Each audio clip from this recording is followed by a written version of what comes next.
কথাখিনি ক'বলৈ আৰম্ভ কৰিব খুজিছোঁ।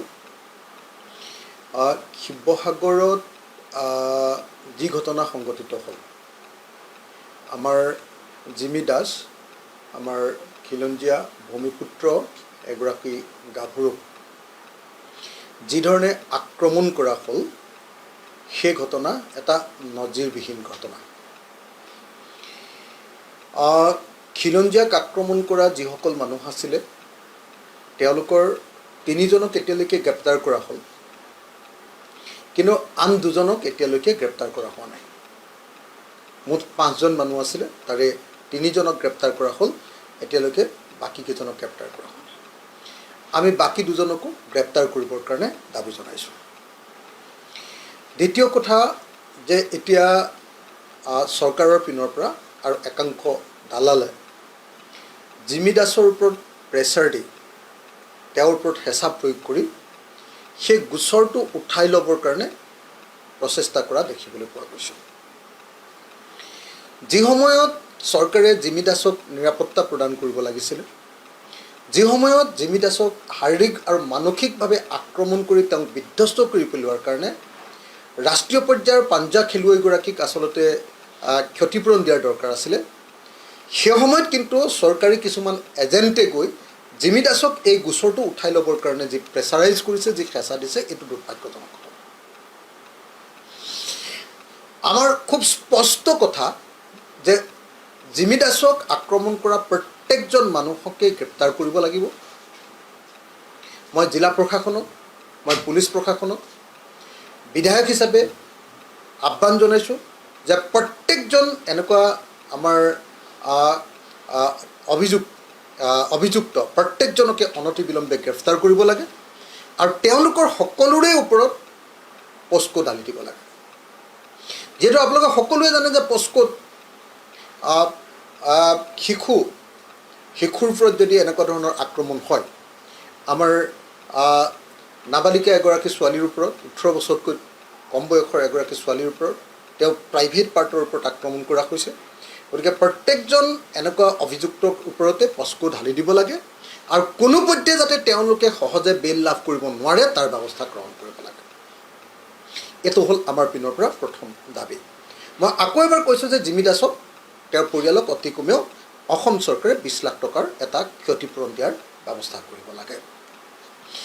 দ্বিতীয় বস্তুটো হ'ল যে আপোনাৰ শিৱসাগৰৰ যিসকল 30টা সংগঠন, সেই 30টা সংগঠনে অত্যন্ত গুৰুত্বপূৰ্ণ 3টা তেওঁলোকে দাবী উত্থাপন কৰিছে। প্ৰথম দাবীটো হ'ল তেওঁলোকৰ যে অসমৰ খিলঞ্জীয়া মানুহৰ মাটি বাহিৰৰ মানুহে ক্ৰয় কৰিব যাতে নোৱাৰে, তাৰ কাৰণে এক আইনগত সুৰক্ষা আমাক লাগে। যিহেতু এইবাৰ অসম বিধানসভাত অসমৰ মুখ্যমন্ত্ৰী ডাঙৰীয়াই ঘোষণা কৰিছে যে এইবাৰ অসম বিধানসভাত গোৱালপাৰা আৰু বৰপেটা আৰু এখন কোনোবা জিলাৰ মাটি, খিলঞ্জীয়াৰ মাটি কোনেও কিনিব নোৱাৰিব বুলি এখন আইন আহিব।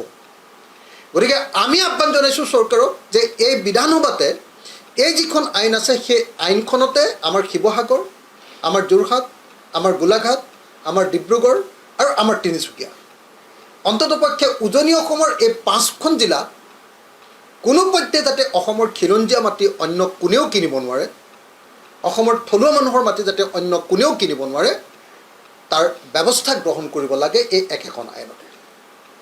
যিহেতু অসম বিধানসভাত গোৱালপাৰা আৰু বৰপেটা আৰু এখন কোনোবা জিলাৰ মানুহে খিলঞ্জীয়া মানুহৰ মাটি কিনিব নোৱাৰিব বুলি এটা সিদ্ধান্ত ল'ব খোজা হৈছে। গতিকে সেই একেখন আইনতে আমাৰ যোৰহাট, গোলাঘাট, শিৱসাগৰ, ডিব্ৰুগড় আৰু তিনিচুকীয়া এইকেইটাৰ নাম অন্তৰ্ভুক্ত কৰি এই জিলাকেইখনৰ খিলঞ্জীয়া মানুহৰ মাটিও যাতে কোনেও কিনিব নোৱাৰে।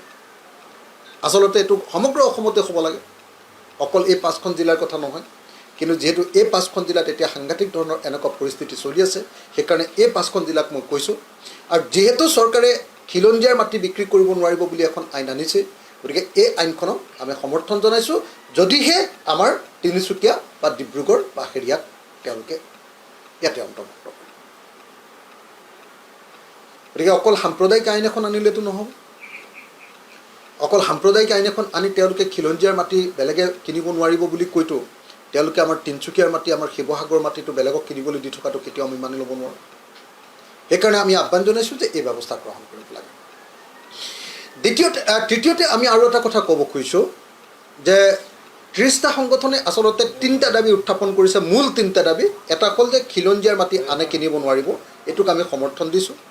2 নম্বৰ কৈছে যে সকলো ব্যৱসায়িক প্ৰতিষ্ঠানত 90% থলুৱা যুৱক যুৱতীক নিযুক্তি দিব লাগে, এইটোক আমি সমৰ্থন কৰিছোঁ।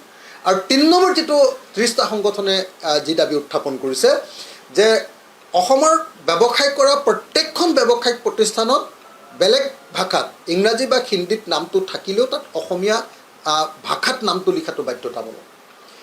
অসমীয়া ভাষাটো নামটো থাকিবই লাগিব। এই বস্তুটো যিটো দাবী উত্থাপন কৰিছে এইটো এটা অত্যন্ত গণতান্ত্ৰিক দাবী।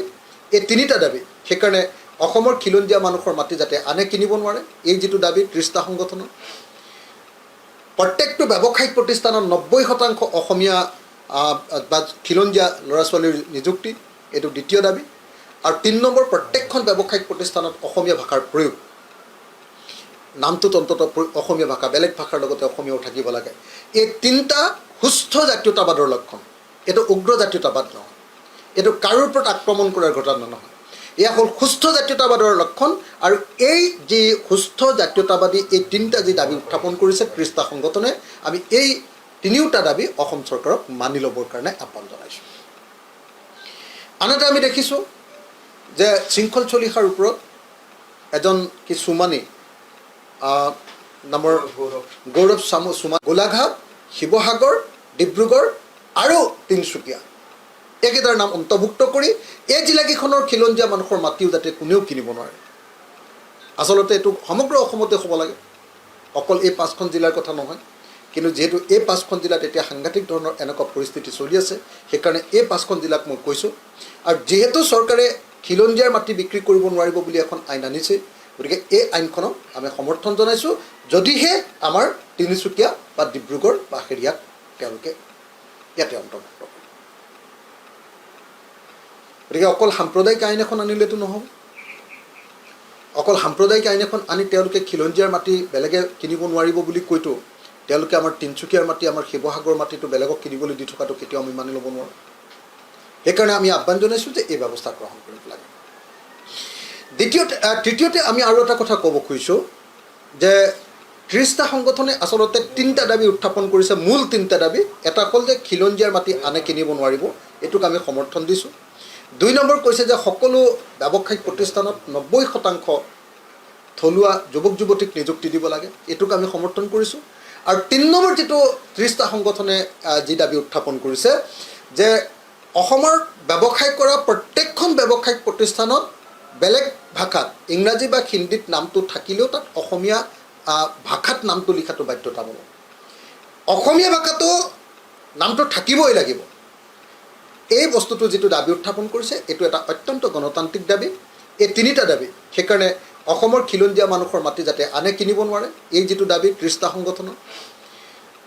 প্ৰত্যেকটো ব্যৱসায়িক প্ৰতিষ্ঠানত 90% অসমীয়া বা খিলঞ্জীয়া ল'ৰা ছোৱালীৰ নিযুক্তি, এইটো দ্বিতীয় দাবী। আৰু 3 নম্বৰ প্ৰত্যেকখন ব্যৱসায়িক প্ৰতিষ্ঠানত অসমীয়া ভাষাৰ প্ৰয়োগ, নামটোত অন্ততঃ অসমীয়া ভাষা, বেলেগ ভাষাৰ লগতে অসমীয়াও থাকিব লাগে। এই 3টা সুস্থ জাতীয়তাবাদৰ লক্ষণ। এইটো উগ্ৰ জাতীয়তাবাদ নহয়, এইটো কাৰোৰ ওপৰত আক্ৰমণ কৰাৰ ঘটনা নহয়, এয়া হ'ল সুস্থ জাতীয়তাবাদৰ লক্ষণ। আৰু এই যি সুস্থ জাতীয়তাবাদী এই 3টা যি দাবী উত্থাপন কৰিছে 30টা সংগঠনে, আমি এই 3টা দাবী অসম চৰকাৰক মানি ল'বৰ কাৰণে আহ্বান জনাইছোঁ। আনহাতে আমি দেখিছোঁ যে শৃংখল চলিহাৰ ওপৰত এজন কি চুমানী নামৰ গৌৰৱ চুমানী নামৰ এজন ব্যক্তিয়ে শৃংখল চলিহাৰ ওপৰত তেওঁ FIR দিছিলে, এজাহাৰ দিছিলে। আমি সকলোকে ক'ব খোজোঁ যে এই আন্দোলনটো অকল শৃংখল চলিহাৰ আন্দোলন নহয়, এই আন্দোলনটো হ'ল তাৰ 30টা জাতীয় জনগোষ্ঠীয় সংগঠন আৰু শিৱসাগৰবাসীৰ ঐক্যবদ্ধ আন্দোলন।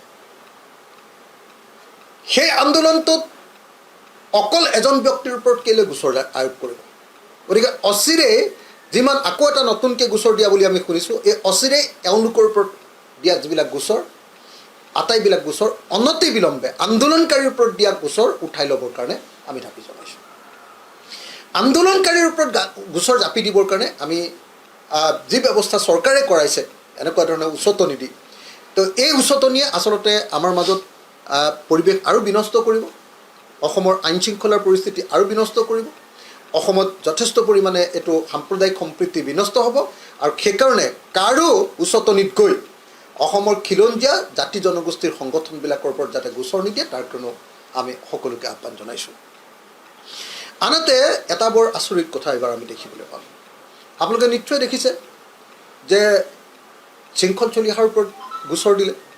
এইটো অত্যন্ত বেয়া কথা হৈছে, আমি তাক নিন্দা কৰিছোঁ আৰু এই গোচৰ উঠাই লোৱাৰ কাৰণে আমি ভাল পাইছোঁ। আকৌ এজনে দিছে, সেইটোকো আমি বিৰোধিতা কৰিছোঁ। এইবাৰ ভৰলুমুখ থানাত দিছে, সেইটোকো আমি বিৰোধিতা কৰিছোঁ। কিন্তু যেতিয়া গোচৰটো দিলে, গোচৰটো দিয়াৰ পাছত যেতিয়া আলফাই হুমকি দিলে, ধমকি দিলে, আলফাৰ ভয়ত যেতিয়া গোচৰটো উঠাই ল'লে, এতিয়া চৰকাৰখন ক'ত থাকিলে? চৰকাৰখন গ'ল ক'ত? আজি অসমততো আইন শৃংখলা বোলা বস্তুটোৱে নাই। আজি অসমৰ খিলঞ্জীয়া মানুহক বিজেপি চৰকাৰৰ দিনত এনেকৈ মাৰপিট কৰিব পাৰে, আকৌ অসমৰ খিলঞ্জীয়া মানুহৰ ওপৰত গোচৰ তৰিব পাৰে, আৰু গোচৰ তৰিলে সেইটো চৰকাৰে একো ব্যৱস্থা কৰিব নোৱাৰে, চৰকাৰে সেই গোচৰটো উঠাই লোৱাৰ ব্যৱস্থা নকৰে। কিন্তু যেতিয়া এটা সশস্ত্ৰ সংগঠনে ক'লে যে এনেকুৱা ধৰণে যদি গোচৰ তৰে তেতিয়াহ'লে পৰিস্থিতি ভয়াৱহ হ'ব, তেতিয়া আকৌ গোচৰটো উঠাই লয়। তাৰমানে কি? তাৰমানে এই মুহূৰ্তত অসম চৰকাৰখনৰ ওপৰত কাৰোৰে আস্থা নাই।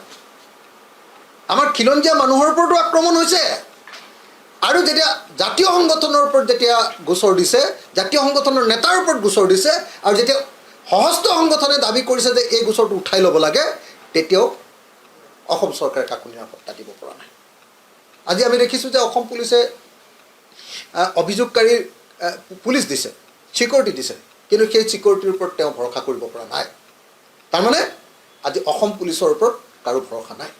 তাৰমানে আজি অসমৰ গৃহ বিভাগ সম্পূৰ্ণৰূপে ব্যৰ্থ হৈছে। অসমৰ খিলঞ্জীয়া মানুহক যেতিয়া আক্ৰমণ কৰিছে, তেতিয়াহ'লে তাৰ পৰা ৰক্ষা কৰিবৰ কাৰণে ব্যৰ্থ হৈছে।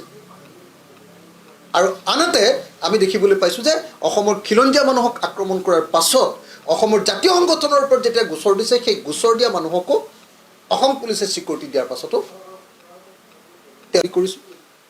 আকৌ যি গোচৰ দিছে, সেই গোচৰীয়া পক্ষক নিৰাপত্তা দিব নোৱাৰাৰ কাৰণেও আৰু গোচৰীয়া পক্ষই ভয় খাই গোচৰ উঠাই দিবলগীয়া হৈছে। আমি বাৰু সমৰ্থনেই কৰিছোঁ, এইটোতো কোনোপধ্যে গোচৰে দিব নালাগে বুলি কৈছোঁ, কিন্তু গোচৰটো দিয়াৰ পাছত যে পুলিচে ছিকিউৰিটি দিয়াৰ পাছতো তেওঁ যে ভয় খাইছে, তাৰমানে অসমত